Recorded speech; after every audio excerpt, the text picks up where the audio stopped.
Hello. I'm going to play two tunes. The first one is a 3/4 tune I wrote called Last Train from Lanark in D minor, very sad key. Then I'm going to make it a bit happier by playing a real what I wrote, and that is in D major, and that's called In Praise of Liberties.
Not sure what happened with the ending there.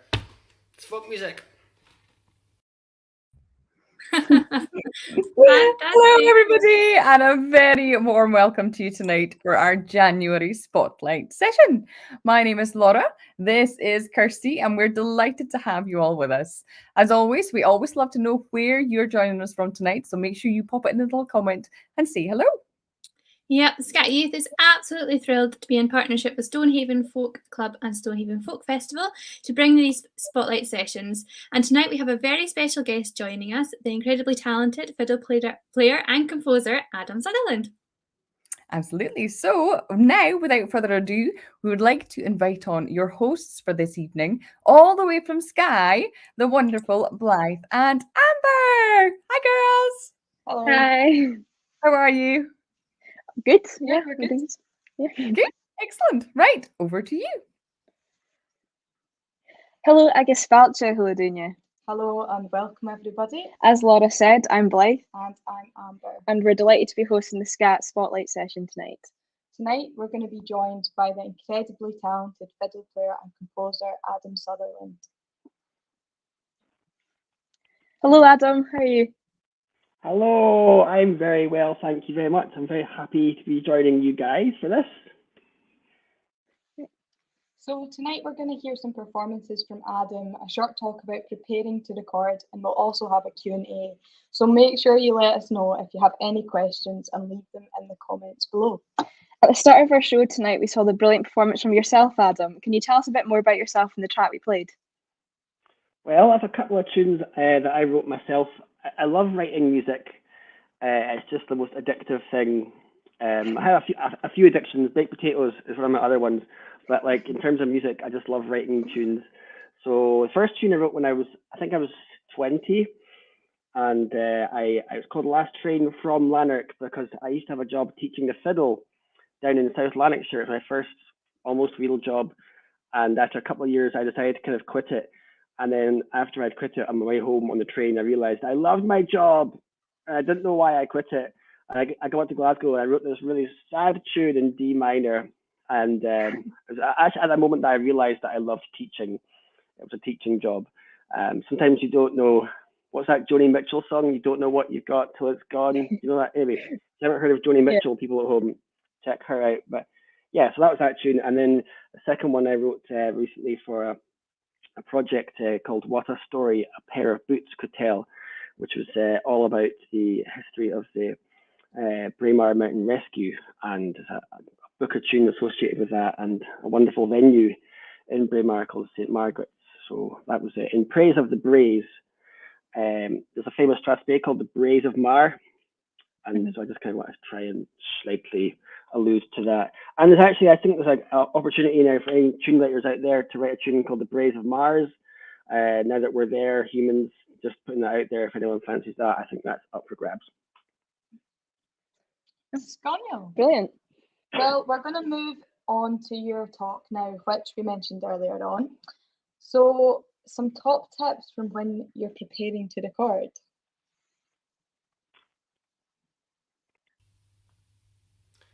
Hello. So I'd like to do a short video on how to prepare yourself to record in a studio recording session. Now I play the fiddle mainly. I vaguely play other things, but this is the only thing anyone will ever pay me to play.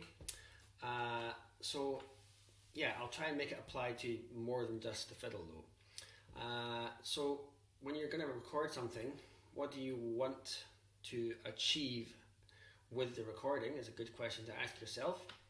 For me, fiddles have no frets, so tuning is a big challenge on the fiddle. I'm sure the same will be for singers, and less so obviously for, you know, like guitar players, mandolin players, instruments with frets, although obviously your instrument itself will have to be in tune, and accordions and things like that, I know they can be out of tune. So whatever you can do before you start recording in terms of getting your instrument in tune, do it. So for me, I have my phone and one of the many tuning apps you can get. Spend a bit of time getting your instrument beautifully in tune. I also like to make sure I'm like fully hydrated. Big fan of hydration. Make sure you've had enough sleep, make sure you've had enough food in your belly, just do all things that you can control. And yeah, going back to what I was saying about what do you want to achieve, it's going to be, ideally it's going to have to be in tune. There's various things you can do to fix tuning afterwards, but if you can give a good take that sounds at source nice and in tune, that's just a better thing to aim for. So when your instrument's in tune, then what do you have to think about? Well, you have to try and make sure that your hand position, if it's fiddle or whatever other instrument is going to be sounding good. So for me, I sit with my tuner opposite me, and let's say I'm going to be playing Auld Lang Syne. I'm recording Auld Lang Syne for whatever reason. I'm going to map out where the fingers go. And when I say map it out, I'm going to sit with my tuner in front of me and just look at that tuner.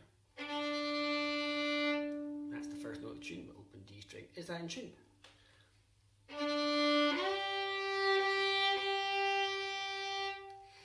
And for me, I'm like 42, I've been playing the fiddle for a very long time.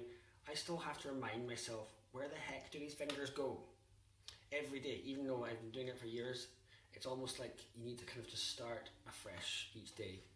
So for me, I'll just map out the tune really slowly with my tuner. Where is G? Where is G?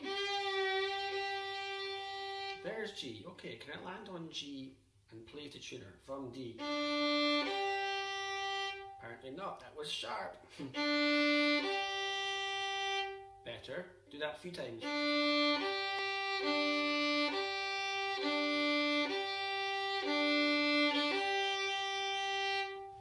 So that's me mapping out the first couple of movements, just programming it in. And I'll sit and record with the tuner opposite me throughout any recording session. If it's a fast tune, you can't really tune every note, but you can always be checking your tuning before every take and just be programming in, where does that finger go?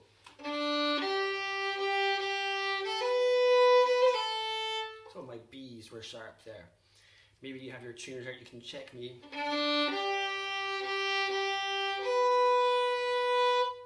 So I've got a problem going from G to B. G's fine.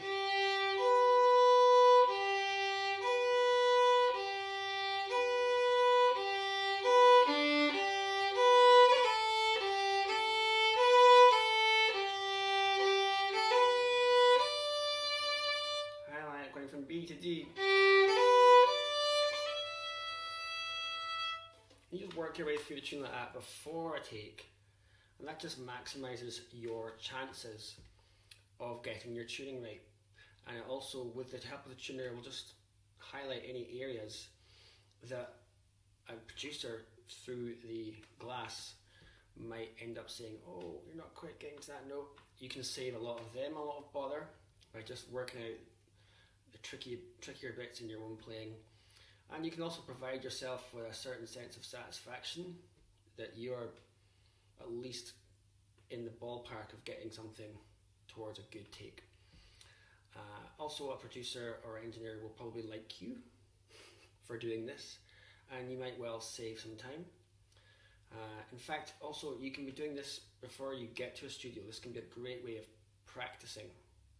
So if you've got a recording session come up, do this kind of practice, slow, methodical mapping out the notes, and also even record yourself doing it.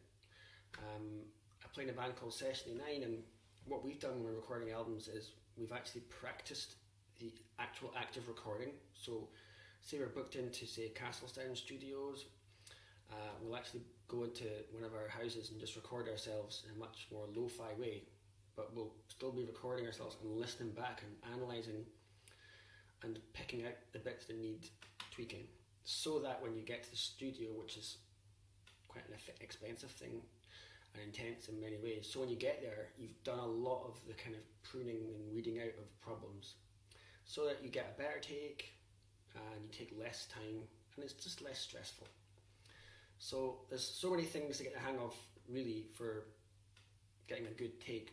But when it comes to tuning, that's some tips that I hope you will find useful.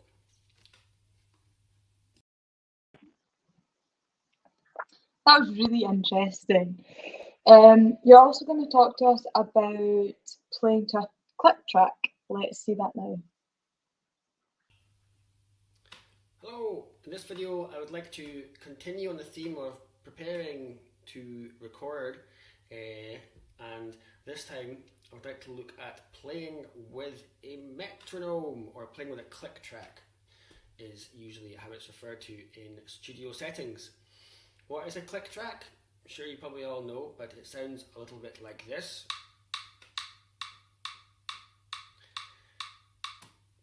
Click tracks can send you mad. They can send you quite insane. And they can be viewed with some degree of frustration and annoyance, but ultimately they can be your friend in a studio setting, but also in a practice setting. And so, yeah, you got to be kind of careful how you practice with click track so it doesn't just like put you off music. I am going to show you how I would prepare a tune, which is a fast tune normally, but I'm going to practice it at a slower tempo with the click track. And the idea is that if you want to play something fast, you have to be able to play it slow first. You can't just go straight to fast. So you can build it up by setting a nice slow speed on a Metronome app. There's many of them. That's what my one looks like. Set a nice slow speed and just learn to play rhythmically with the click. And this isn't like a creative thing particularly, it's very kind of left-brained, if you know what I mean. So here's my click, and I'm going to just play the first part of a reel, nice and slowly with this. And what I'm trying to do is make sure that my notes that occur line up with the click. In other words, when the click goes, if I'm in time with it, my notes should be happening at the same time. I want to make sure that I know what those notes are, so I can kind of try and aim for those notes to happen at the same time as the click. And if you do that, then the notes in between the clicks will be more likely to kind of just also be in a pretty good place. When it comes to placing your note with a click, there's only 3 places that you can be. You can be just before a click, you can be just after the click, or you can be at the same time as the click. That's it. And so I'm going to try and play at the same time as the click, and you will hear that I do not manage this all the time, okay? But I'm going to try to, and this is what I recommend you guys do. So I picked a tune. It's a tune I wrote called Praise of Liberties. It's a reel. I've got this set to 137 beats per minute. Were I to play it at full speed, that would be very fast, but I'm doing it at half speed. So have a listen.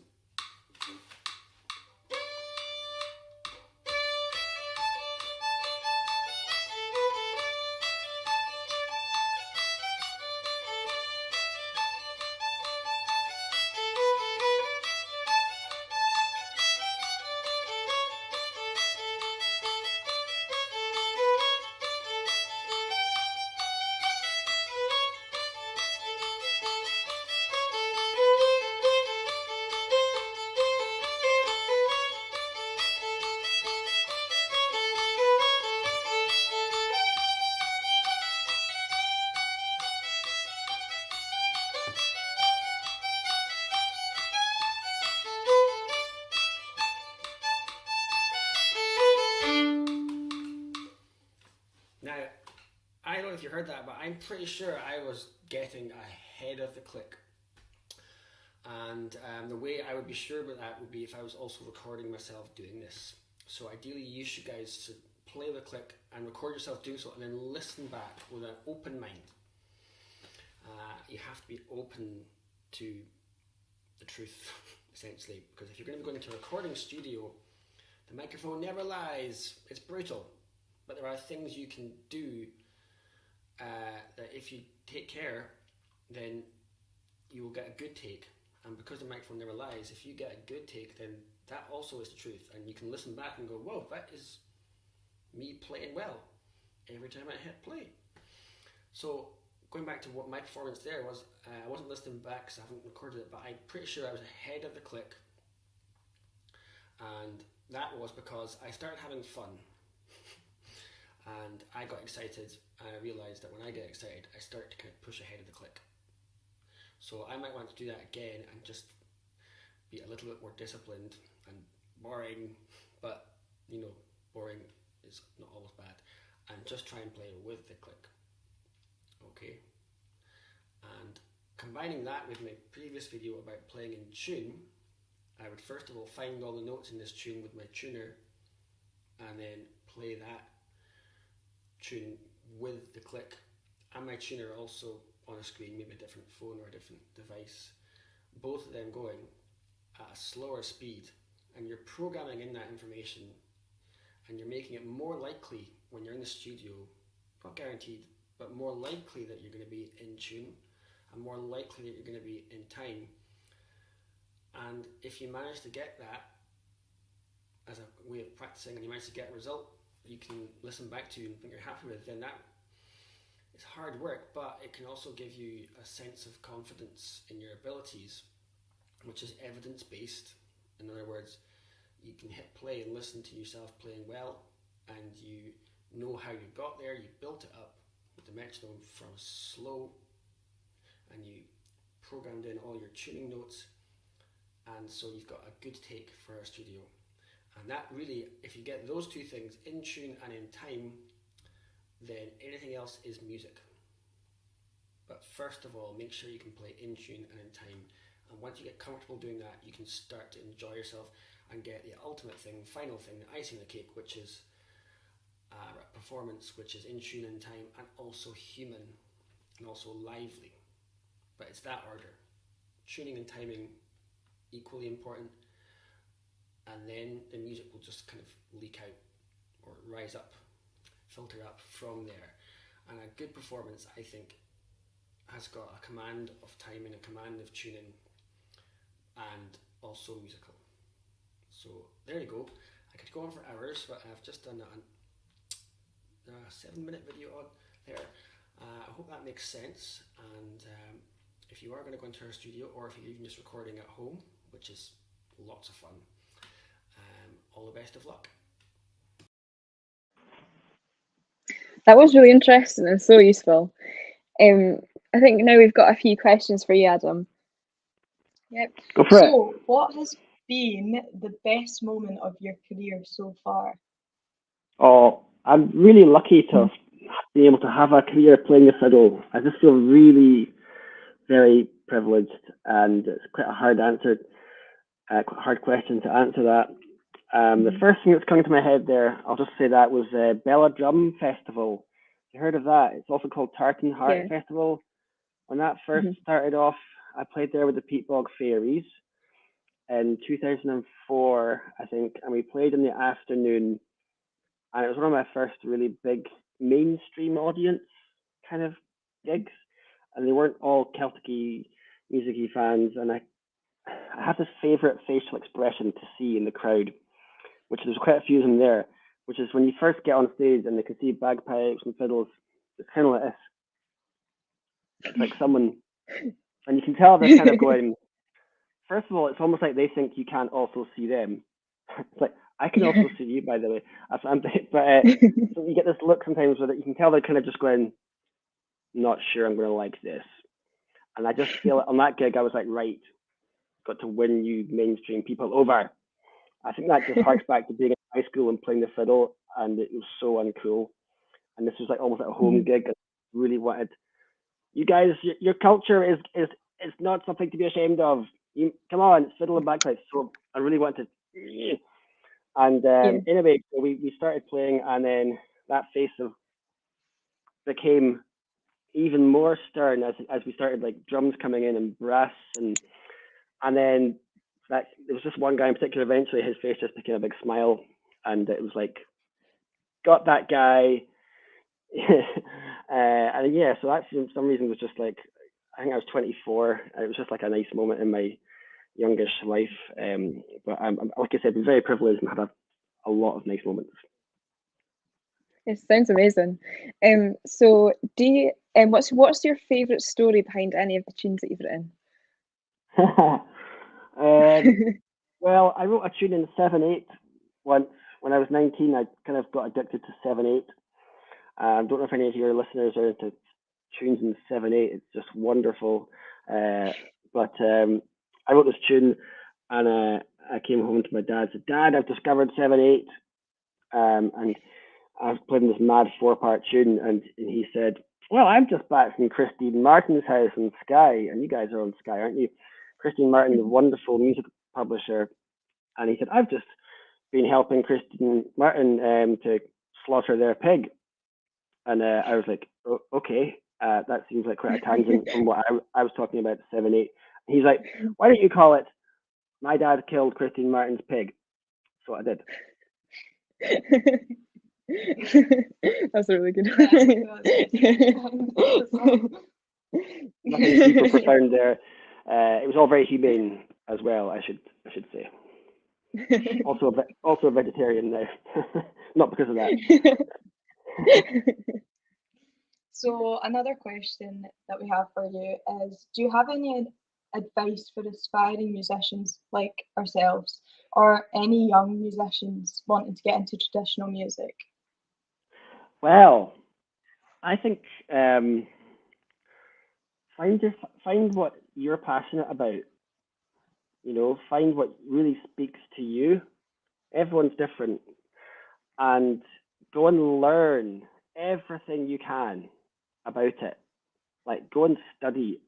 I'm a big fan of just learning from other people. I just discovered YouTube in the last year, so I've just been furiously learning stuff from my own journey. I think if you keep learning stuff, then you keep growing. And if you keep also doing stuff that's in tune with what you want, and really listen to your own artistic desires and get in tune with that. And in a way, you've got to have a little bit of punk about you. You've got to almost be like, well, this is what I like, and I don't really care if nobody else likes this. I'm not saying you should only be that way, because I think it's good to also, you know, interact healthily with the rest of the world, but some bit of you almost have to be like, happy to like something even if the rest of the world hates it. Do you know what I mean? A little bit kind of, yeah. Have faith in your own musical tastes and just essentially follow your heart and learn everything you can. Yeah. Well, that's some great advice. That was fantastic. But unfortunately, it's time for us to say goodbye for the night. Before we go, I'd just like to let you know that the new term of SC&T Youth weekly classes starts this Tuesday, the 18th of January, with classes suitable for all abilities and instruments. So if you're aged between 6 and 26 and play an instrument or sing, or you're looking to get into traditional music, this is the perfect opportunity for you. And for all the parents and carers out there, SC&T also has an adult term of the week online classes, also starting this week. With 13 classes to choose from, there is something for everyone. To find out more about youth and adult classes, head to www.scottishculture.org. And a massive thank you to Adam for joining us, and to our lovely viewers joining us too. We'll be back on the 20th of February for our next Spotlight session. Hope you have a great rest of your night. Cheery and Rasta Huladunya. Cheery. Bye. Bye. Cheery.